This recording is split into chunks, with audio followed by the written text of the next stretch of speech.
Hey guys, welcome back to Jason Unleashed for part two of my interview with Miss J. Alexander here on Jason Unleashed. The internet kind of went crazy, but we're going to continue with the conversation. Guys, thank you so much for watching. Really cool stuff. It's so awesome to hear about the industry from the horse's mouth. Let's go and get Jay.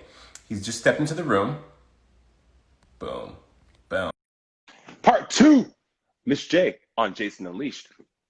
Miss J. Alexander. And you're back.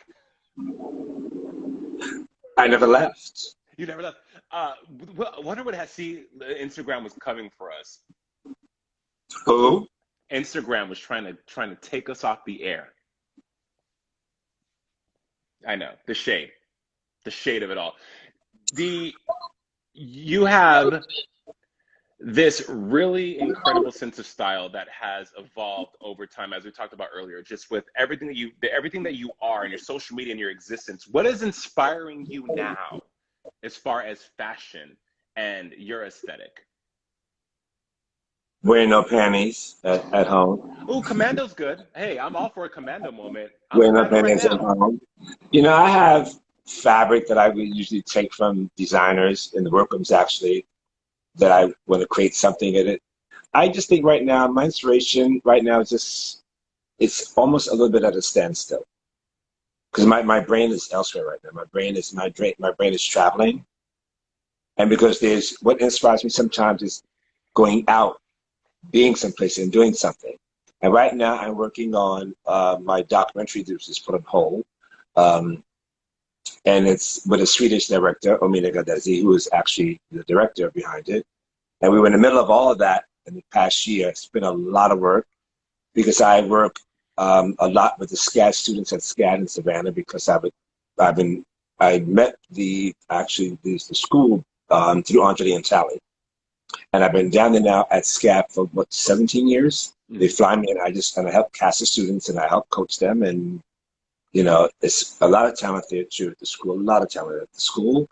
And, you know, I get inspired by looking at something old, something borrowed, making something goddamn new. It's just being creative. I mean, like, don't, know your body proportions. Like I was saying, I would like to get a hold of, I want Kamala to call me so I can help her with her getting her suits fitted. I just want I want her suits to be tailored and fitted for life. I want it to be fierce. Snatch. I just want it to be, I want the proportions right. I want to get the proportions right, because I think when she gets done the right way, It's over. baby, she is going to be fierce. She's going to be so, I think she's really beautiful. And I just look at her and I'm going, a little bit here, a little, yeah, it ain't going to take too much, just a little bit, Just a little bit. Jay, you've done it all. Television, you're an author, you give back, you've lived this incredible life. What has been the keys to your continued success? I'm not competing with anybody. I'm just doing what I'm doing. I'm not competing with anybody. I'm just doing what I'm doing. You like me, you don't, you don't. You know, I can't, everyone's not going to like you. Everyone's not going to love you. I mean, it's been much shade thrown towards me, but you know something? I just kind of get all the shade you want, but don't touch me. I'm just like, I mean, we're in the fashion business, where I've been removed backstage from shows. I've been asked, you can't be back here.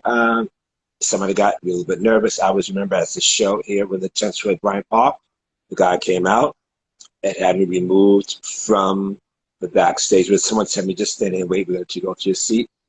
And the girls, oh my God, we love you. Hi, Jay. I know the girls.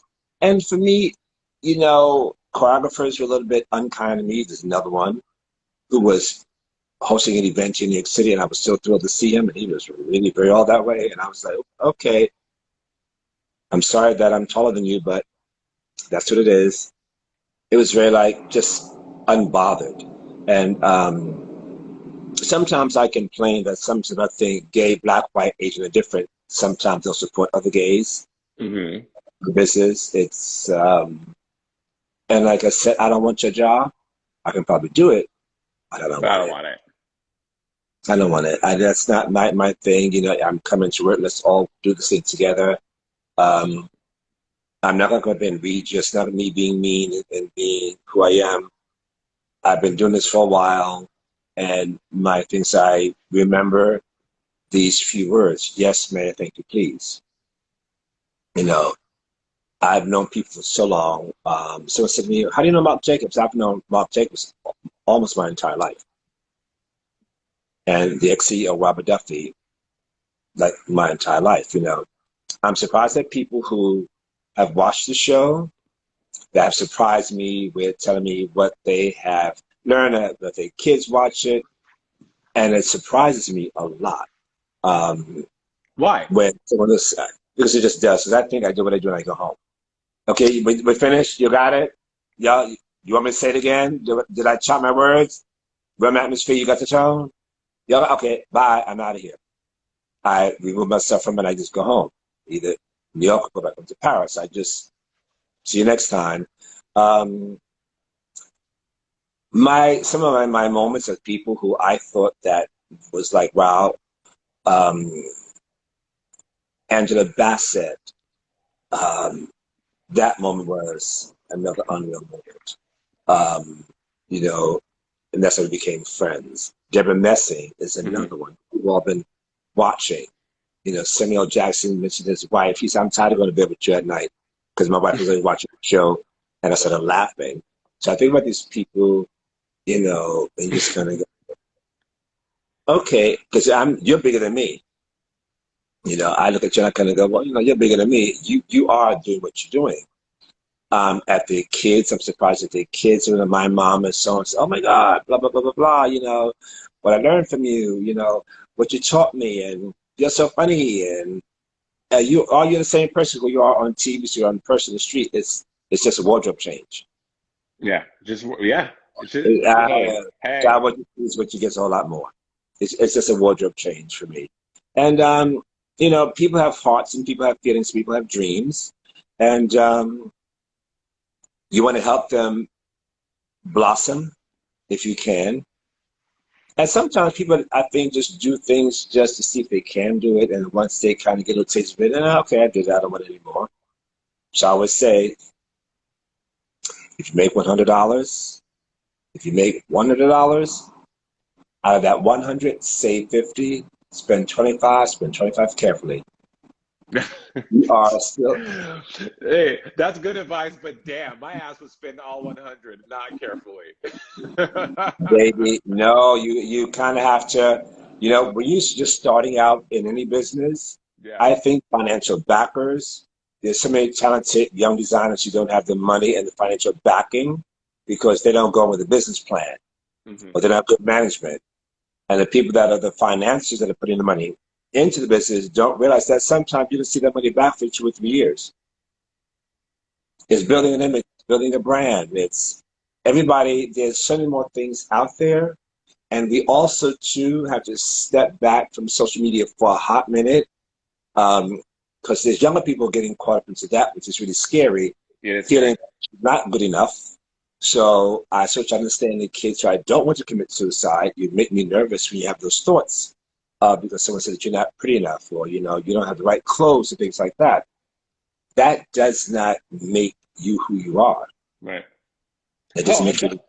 adults are even dealing with that. I mean, look, social media, we have, yeah, I think the children, of course, Jay, are very impressionable. Absolutely. But even people my age and in our in older generations, they're dealing with the same thing. It's this global, I say, and even though we're on social media, I liken social media to a global pandemic, really, because everyone's affected by it, everyone's engaging in it. It's because, and especially now, it's becoming increasingly hard to not be on social media because people You have more indoors. time. Yeah, You have more time at home. You have more you time want at home to connection. write things. You want connection. You want to You connect want to people. yeah, you want to connect people. You want to talk to people. You want to see people. But at the same time, you know, sometimes you know if you have 1,000, you know, followers to somebody else, you feel bad and you do things to kind of get there. It's like no, just I always say you know if it's for you, it's for you. And I'm not a person who hides things. I don't. I share. Maybe I overshare sometimes. Maybe a little too transparent. I love a good Maybe. overshare, though. But but I wouldn't say so and so and so. Well, I should. I can't about that child. Child, please. Child, there's more ideas where that come from. Let me say your ideas. That If means it you, wasn't.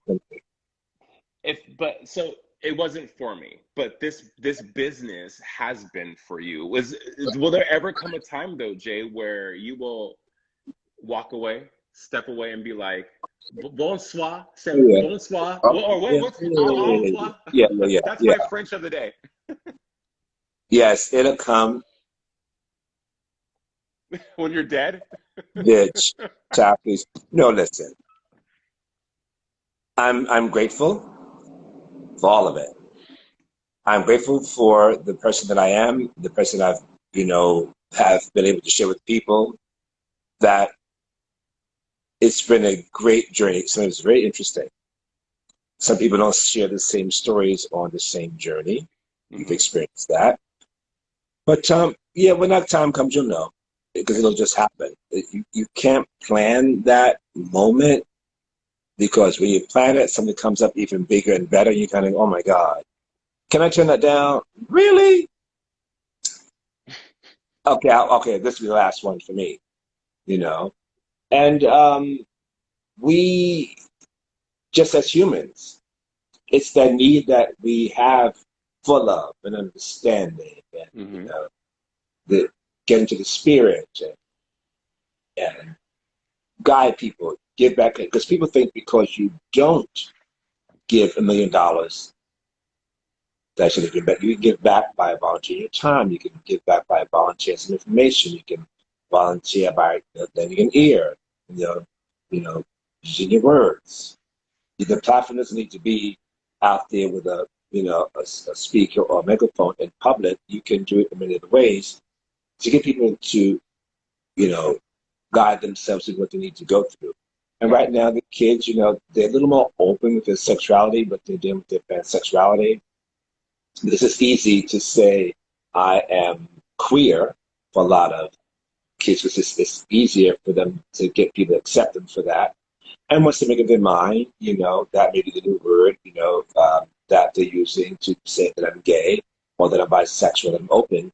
So we have to allow them, them, their, they, he for she, he, she. This is new terminology that we're still learning. So sometimes you have to be careful. People get very offended when you make a mistake. Hmm. We're still learning. Because I had that experience in LA once. I was hosting an event. The woman introduced the woman as she. Hmm. The girl got really upset about it.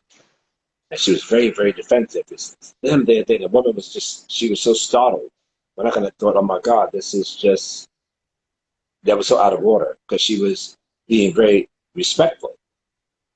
And I said, it's your job to walk into the room and say, hi, my name is, and my pronouns are, Right. so Yeah. that there's no mistakes being made. We're still learning, Hmm. and then, we have LGBTQ, then you add the plus I, the plus IA, and if you say LGBTQ, the I's and the A's get upset and the plus gets upset. So you just, it's everything is a stepping stone because there's so many more people that are coming into our lives and feeling the need to be open and that they can be open, you know. And sometimes families take a long time to get there. Sometimes, I would say when you out yourself, you out your entire family. The sisters, your brothers, your aunts, your grandmothers, your mother, your father, the preacher at the church, the deacon at the church, whatever. Everybody gets out of it because they're attached to you. And we just want you to live and let live. And I respect you, you respect me, and that's the only thing I can ask for. Um, don't judge me because of the color of my skin, which is Black Lives Matter, making it very clear that, you you don't like me because I'm black. It's not my fault. It's not my fault. Don't blame my parents either. It's just this is who I am.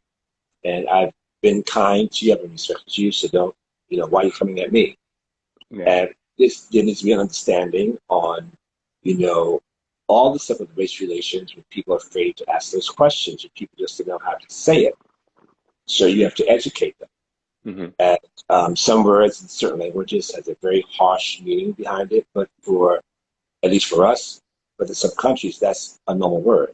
It's not offensive. So there's all these things I've learned by traveling around the world. You're learning a little bit about your culture, a little bit about yours, and what this one has said, and what that means to us, what it means to you, what it means to the world. And just we have to step back a little bit and try to understand some of it.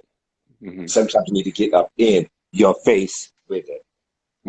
And hey, that's okay too. So hey, it's all appropriate at the appropriate time. Jay, it has been so awesome to talk to you today. Yes. Sometimes I pinch myself that I didn't get to chat with you because I've watched you for so long, and I think that everything you've done is just so great. But even beyond fashion, you're just a wise, kind, and so giving of yourself and your experience. And there's so much value in that. You are an immense treasure, and I'm grateful for you being on my show today. So thank you, thank you, thank you. But, I mean, I like can't say I that said, enough. JC, just remember, respect does come from both sides. It just comes from both sides so that there's understanding.